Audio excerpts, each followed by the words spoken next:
很高兴您来到 Star 频道。现在订阅并分享频道会更有趣。向阳花出场把全网看呆，这才是国产剧陪酒女该有的颜值。85花赵丽颖这2年开始向电影圈发力，作品一部接着一部，表现还真让人眼前一亮。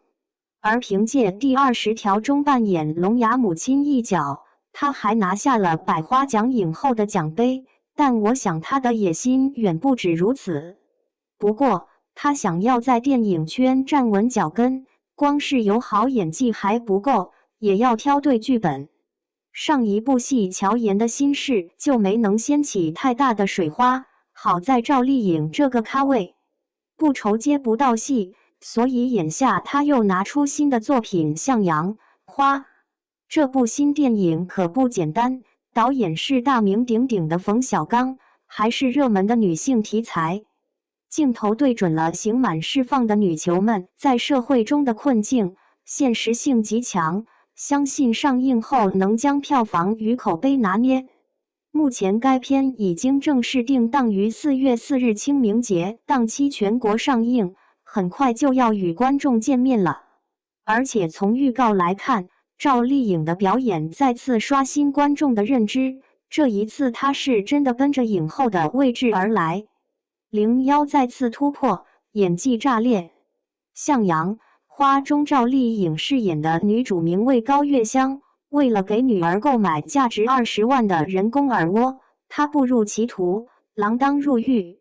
这种类型的角色是赵丽颖之前从未挑战过的，所以当看到她穿上囚服，面对监狱大姐大，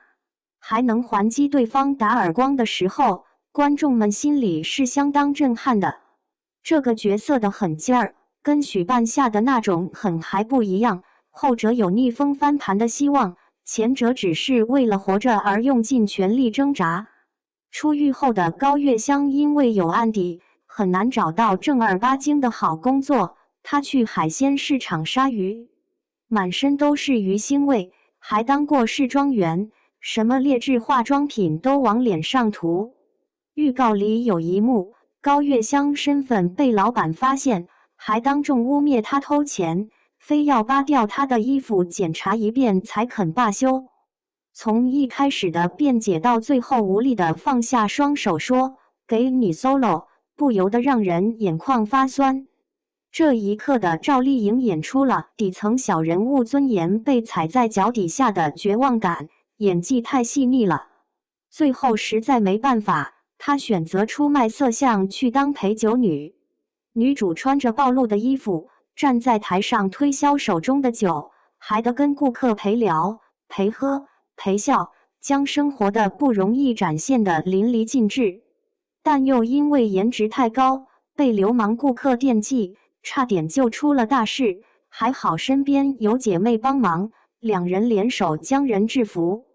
只不过最后丢了工作，高月香浑身狼狈地坐在地上，满腔怒火无处发泄，真实的表演又戳中了许多观众的心。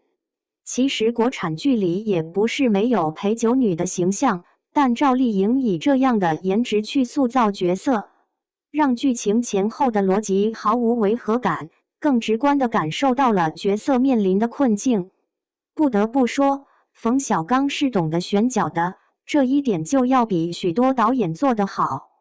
02陪酒女别乱演，选角太重要。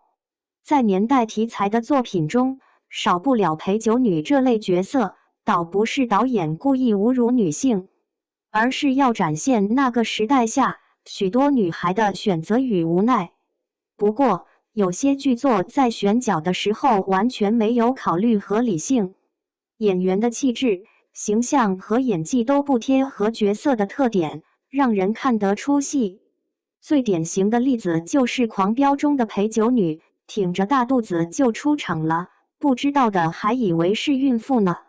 关键是她陪着的对象还是有权有势的领导干部，这么一来就让剧情逻辑直接下线，整段表演都透着一股诡异的搞笑感。还有她是谁这部剧里的陪酒女也没什么说服力，其实长相普通可以理解，现实生活中本来就没有太多的美女，更何况是做这样的工作。但导演总要找一些会演戏的人上场吧。这3位演员明显不在状态，身体拘谨，笑容尴尬，面对镜头都露怯，更像是不谙世事的学生，一看就是随便拉来凑数的路人。另外9部的检察官中酒吧女老板的选角也充满槽点，这个角色的工作更像是掌管陪酒女的妈妈桑，年轻的时候应该也是干这行的，而且干得应该挺好，所以才能当上小老板。这么一想，这个角色颜值肯定看得过去，可导演非要找个整容脸演员，顶着肿肿脸就上去演戏了，合适吗？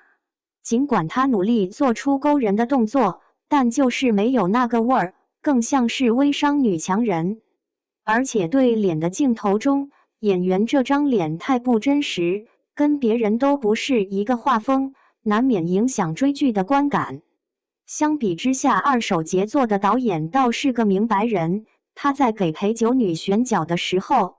邀请的演员都是肤白貌美，个个身材高挑的样子，而且每个人出场都穿着性感紧身的裙子，还会大大方方地爆出自己是哪个地方的人，表演自然，眼神撩人，让这个片段相当有说服力。还有《漫长的季节》中刘琳扮演的陪酒女也挺真实的，她因为年老色衰，被顾客冷落，无法靠脸赚钱，就只能一个劲儿喝酒，让人感受到了人物的辛酸。所以说，想要扮演陪酒女这种角色，要么有颜值，要么有演技，总不能2样都不占，还硬着头皮给观众表演，快别胡闹了。向阳花如今已经定档，这也意味着赵丽颖又要在电影市场闹出一番动静了。结合预告来看，这部电影在清明节档期的赢面很大，一来是因为女性题材本就是市场中的热门，而且很少有电影关注女球出狱后的生活状态，内容有吸引人的地方。二来是因为赵丽颖在这部影片中的表演实力又提升了，完全抛弃了偶像包袱，越来越接地气。自从她获得视后以来，网上的声音褒贬不一，很多人质疑她的能力，但如今看到这样进步，不免让人觉得欣慰。所有人都笑话你，但偏偏你最争气。相信赵丽颖这次可以给观众交上一份满意的答卷。那么你觉得她的表演够不够惊艳？